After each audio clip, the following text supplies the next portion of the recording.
तो देखो इसका आंसर आपको समझ में आ गया होगा कि जो assertion है is right, assertion is right but this one is wrong, क्योंकि आयंस वो कह रहा है आयंस ही होना चाहिए, जरूरी नहीं आयंस होगा, हो सकता है एटम हो सकता है मॉलिक्यूल हो, कुछ भी हो सकता है। तो इसीलिए ये सेकंड स्टेटमेंट इज रॉन्ग, तो इसका आंसर हो जाएगा सी। ठीक है, अब क्वेश्चन नंबर नेक्स्ट में आ जाओ, इसका और पॉइंट आएगा। देखो इसके दो ऑप्शन आ जाएंगे। Total number of atoms in BCC is 2, पहली चीज। दूसरा, in BCC the atom is at each of its corner and one atom at the its body centre. तो कौन सा आंसर पे आप क्लिक करोगे?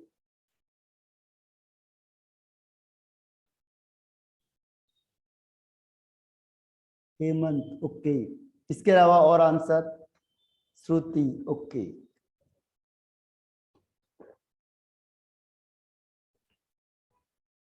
अंबिका, सुमित, कौन सा आंसर है जिस पे आप टिक करोगे? ओके, देखो इसका आंसर हेमंत ने फिर सही बताया, इसका आंसर है फर्स्ट। देखो रीजन भी परफेक्ट है, रीजन भी बिल्कुल सही है। नंबर ऑफ 2 एटम कैसे आए?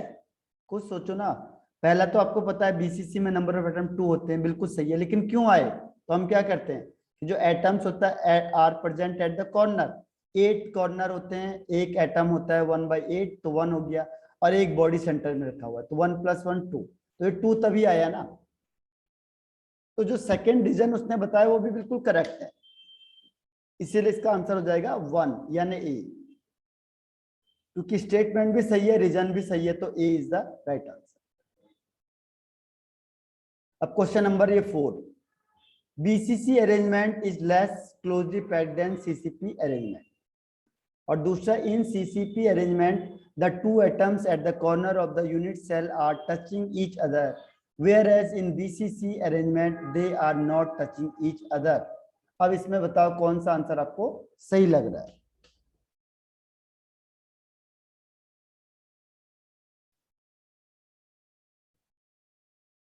ए, बी, सी या डी?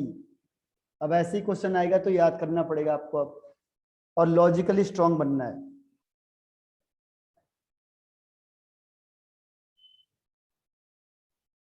ओके अंबिका, इसके अलावा और आंसर?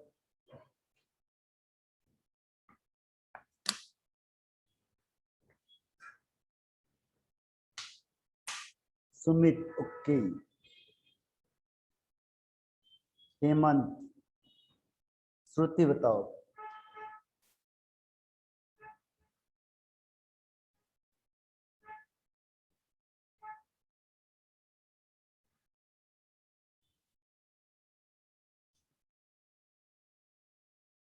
तो इसका आंसर है A is correct but B is incorrect, यानी C is the right answer. C is the right answer. देखो BCC is less closely packed, कि बीसीसी का कितना होता है 68% होता है, जबकि सीसीपी या एफसीसी हो, सीसीपी हो या एससीपी हो, इसका होता है 74%। तो ये पैकिंग एफिशिएंसी एफसीसीपी की ज्यादा होती है बीसीसी से, बिल्कुल सही बात है। तो first statement is correct. Second statement, in CCP arrangement the 2 atoms at the corner of the unit cell are touching each other, whereas in BCC arrangement there are no touching each other। तो कह रहा है कि देखो इन CCP arrangement the 2 atoms at the corner of the unit cell are touching। अब touch कहाँ से करेंगे? जब आप FCC को बनाओगे या CCP को बनाओगे तो कहाँ है, एक फेस में आ जाएगा, तो फेस में आएगा तो ये दोनों आपस में कॉर्नर वाले टच कहाँ करेंगे? एक कॉर्नर ये कॉर्नर, एक कॉर्नर ये कॉर्नर।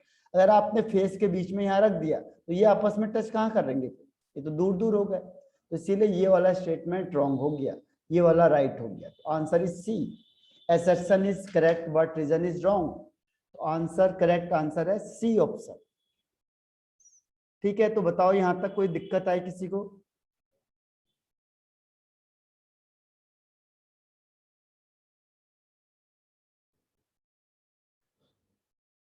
ओके, और कोई क्वेश्चन इसमें पूछना है, फिर हम आगे क्वेश्चन आंसर भी करते हैं।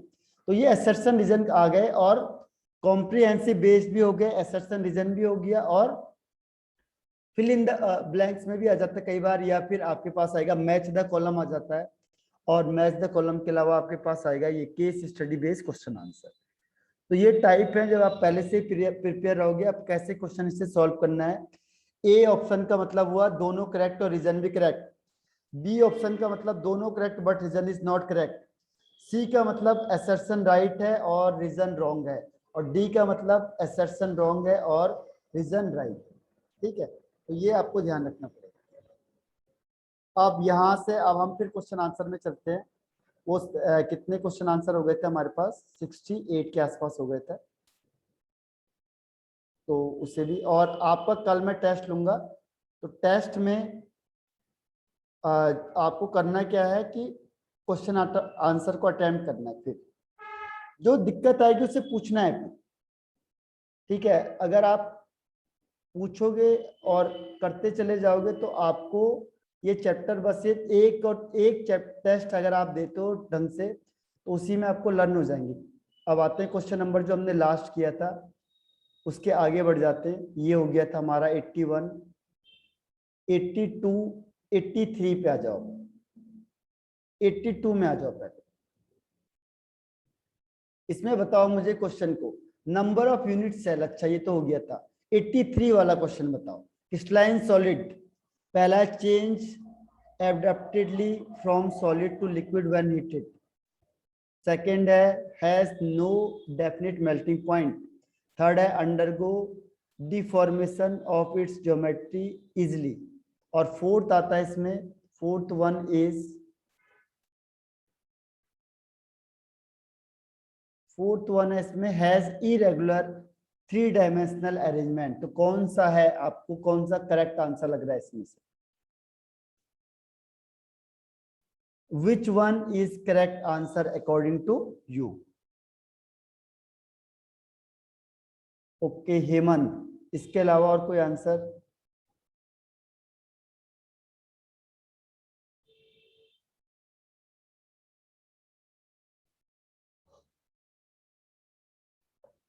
चलो मैं बता देता हूं आपको इसका आंसर। देखो पहले वो बताते हैं सेकंड वाला, सेकंड थर्ड फोर्थ में डिस्कस करते हैं। ओके सुमित, देखो इसमें आपको पहले मैं एक्सप्लेन कर देता हूं पॉइंट को। पहले वाले को अभी छोड़ देते हैं, सेकंड वाले से स्टार्ट करते हैं। ठीक है, सेकंड में क्या होगा? सेकंड में लिखा है आपके पास has no definite melting point. तो गलत है क्योंकि सॉलिड का, क्रिस्टलाइन सॉलिड में क्या होता है, फिक्स मेल्टिंग पॉइंट होता है। Undergo deformation of its geometry, geometry तो चेंज होती नहीं है, तो गलत हो गया क्योंकि इसकी वेल डिफाइंड ज्योमेट्री होती है, वेल डिफाइंड शेप होता है, फिक्स शेप होता है, तो गलत हो गया। और फोर्थ वन में क्या है, इरेगुलर, इरेगुलर तो होता ही नहीं है ये, तो तीनों तो गलत हो गए। आपके पास एक ही ऑप्शन बचता है फर्स्ट वाला। इसमें change adeptly from solid to liquid when heated, इसका ग्राफ ऐसा बनता है कुछ, अगर आपने देखा हो इस तरीके से बनता है, यहाँ से इस तरीके से आ जाता है, स्ट्रीप में आ जाता है। ठीक है, तो इसीलिए इसे कहते हैं change adeptly from solid to liquid. ये चेंज है, जैसे ये ऐसे चल रहा है ये चेंज हो जाएगा। ठीक है, तो चेंज कब होगा, जब सॉलिड से लिक्विड में हीट करेंगे आप, तो उसमें ग्राफ भी ये चेंज हो जाएगा। अब है question number 84, number of atoms. बिल्कुल आसान सा क्वेश्चन है, सिंपल बीसीसी एफसीसी में बताओ नंबर ऑफ एटम का रेशियो। तो बहुत आसान सा क्वेश्चन है 84 में। ओके श्रुति अंबिका, और इसके अलावा answer?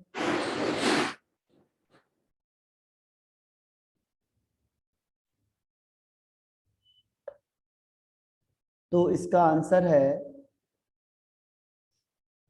Hemant. Okay Sumit,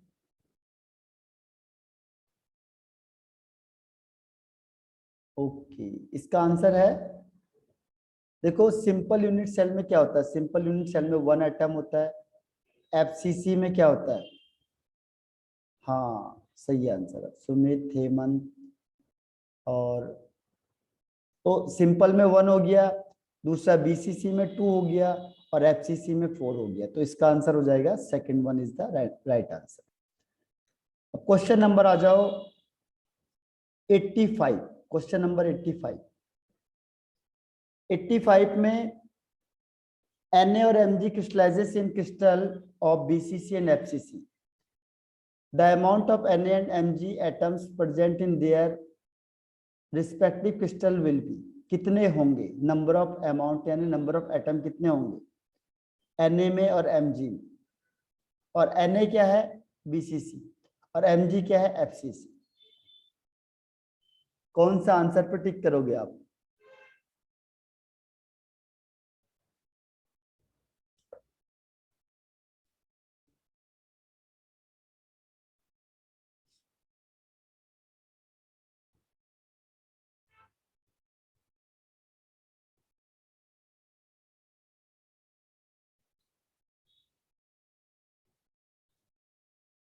okay, Hemant Ambika. इसके अलावा एक और आंसर आया था,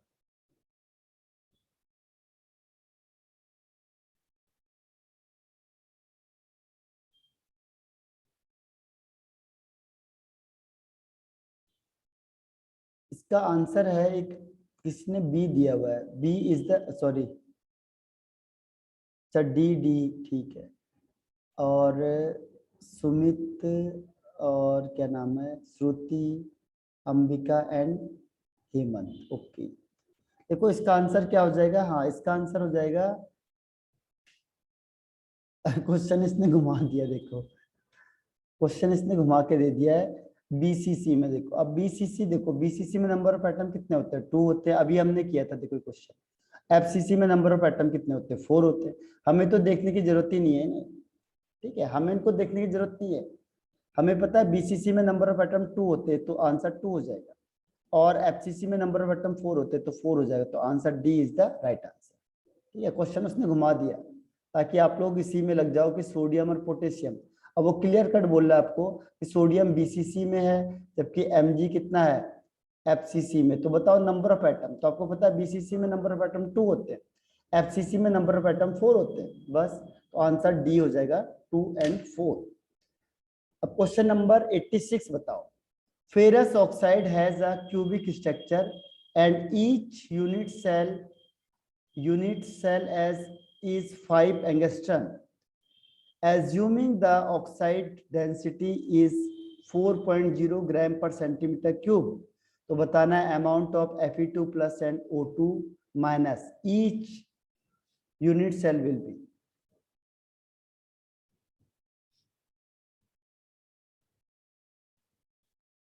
क्वेश्चन ये बहुत अच्छा पूछ लेते हैं ये लोग, क्वेश्चन पूछते सही है लेकिन ये कंफ्यूज कर देते हैं। पूछेंगे भी लेकिन अगर लैंग्वेज चेंज कर दी तो क्या होगा, आंसर बदल जाता है। अब वो बोल रहा है Na बीसीसी है और Mg एफसीसी है, तो कोई भी हो जाए बीसीसी में, XYZ दुनिया की कोई भी चीज बीसीसी में आ जाए तो नंबर ऑफ एटम तो 2 ही रहेगा, और कोई भी चीज एफसीसी में आ जाए तो नंबर ऑफ एटम 4 ही रहेगा। लेकिन वो क्या करते हैं, लैंग्वेज को चेंज कर देते हैं ताकि लोग क्या हो, कंफ्यूज में आ जाए, और कंफ्यूज में क्या होता है, गलत कर देते हैं आंसर। ठीक है, ऐसे ये कह रहा है जो फेरस ऑक्साइड होता है क्यूबिक स्ट्रक्चर है, एज लेंथ भी दे दी आपको और डेंसिटी भी दे दी है, और आपको पूछ रहा है बताओ अमाउंट क्या होगा, तो आपको कैसे निकालना है।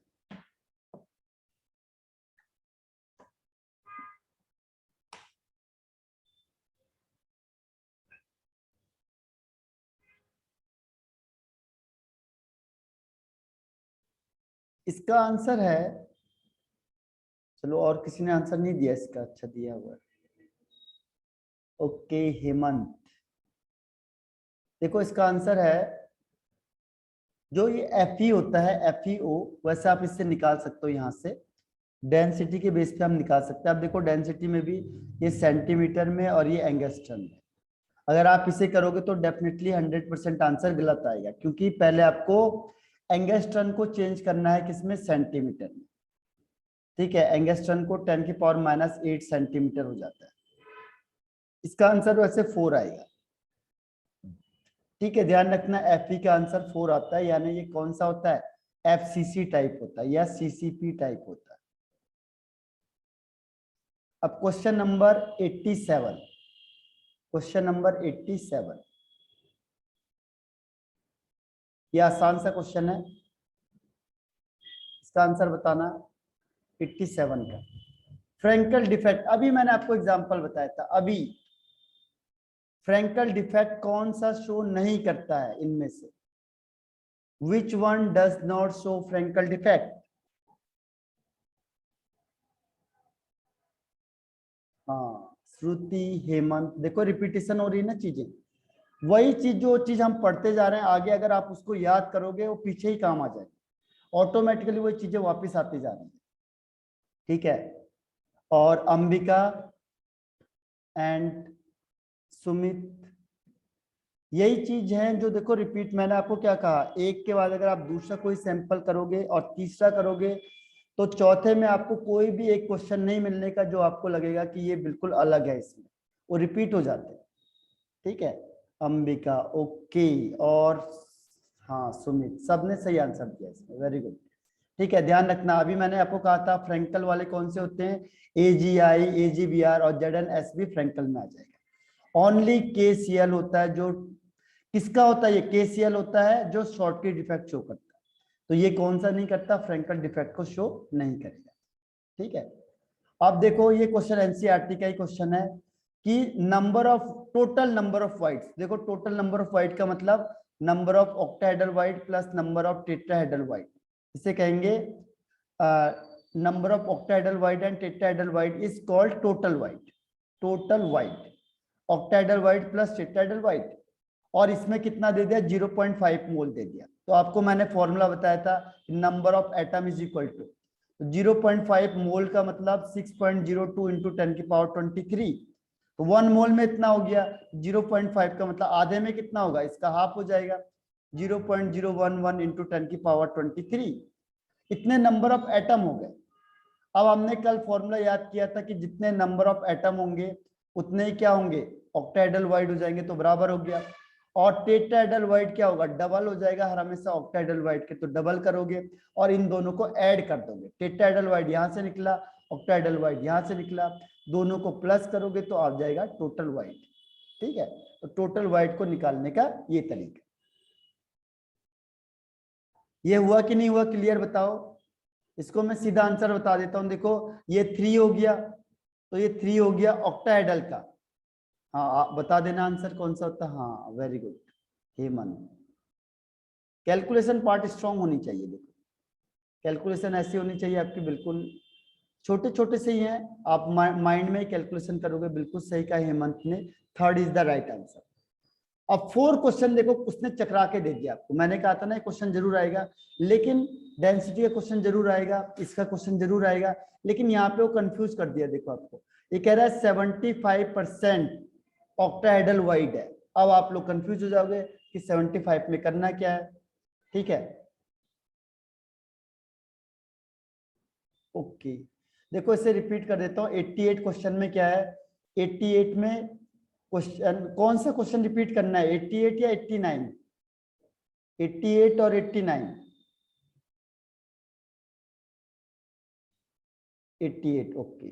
देखो 88 में क्या है, ये देखो लिखा हुआ है 0.5 मोल, यानी कि जो नंबर ऑफ एटम्स होंगे वो कितने हो जाएंगे, नंबर ऑफ एटम 0.5 मोल है, और आपको पता है 1 मोल में कितना होता है, 6.022 इंटू 10 की पावर 23, तो इसका हाफ कर दो, क्योंकि 0.5 पे मतलब हाफ, यानी 3.011 इंटू 10 की पावर 23।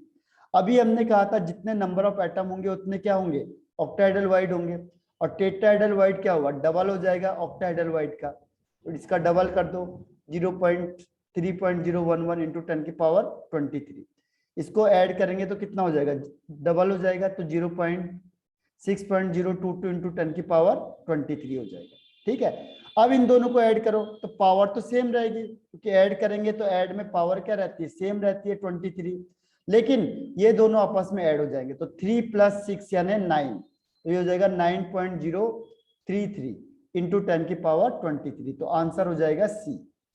ठीक है, आंसर इज सी। तो फॉर्मूला क्या था, number of atom is equal to octahedral void, और tetrahedral void is equal to 2 into octahedral void या नंबर ऑफ एटम, और इसने क्या पूछा, total void, total number of void. Total void का मतलब क्या हुआ, टोटल वाइट का मतलब जितने भी टेट्राहेड्रल वाइट है और जितने भी ऑक्टाहेड्रल वाइट है उसको प्लस कर दो, तो हमने दोनों को प्लस कर दिया, तो आंसर आ गया सी वाला आंसर।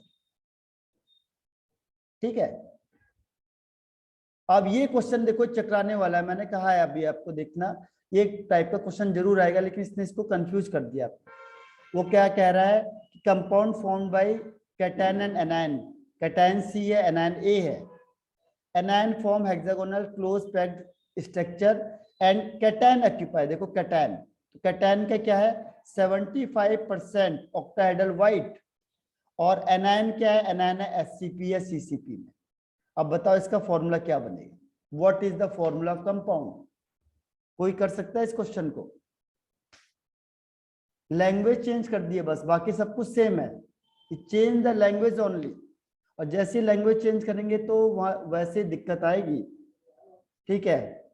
और अभी मैं आपको आंसर बताऊंगा तो आप बोलोगे अरे तो बहुत आसान सा क्वेश्चन है, लेकिन वहां पे क्या होता है कि आपको प्रिपेयर करना होता है। वेरी गुड हेमंत,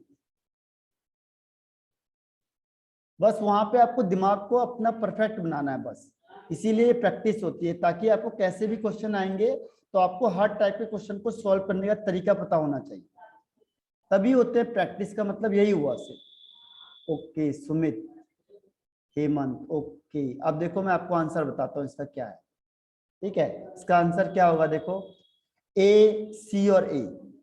सी है, देखो कैटायन मतलब कैटायन है 75%, तो 75% का मतलब क्या हुआ 75 इंटू 100 ऑक्टाहेड्रल वाइट, और ये हो गया सीसीपी एससीपी में, तो let the number of atom is x,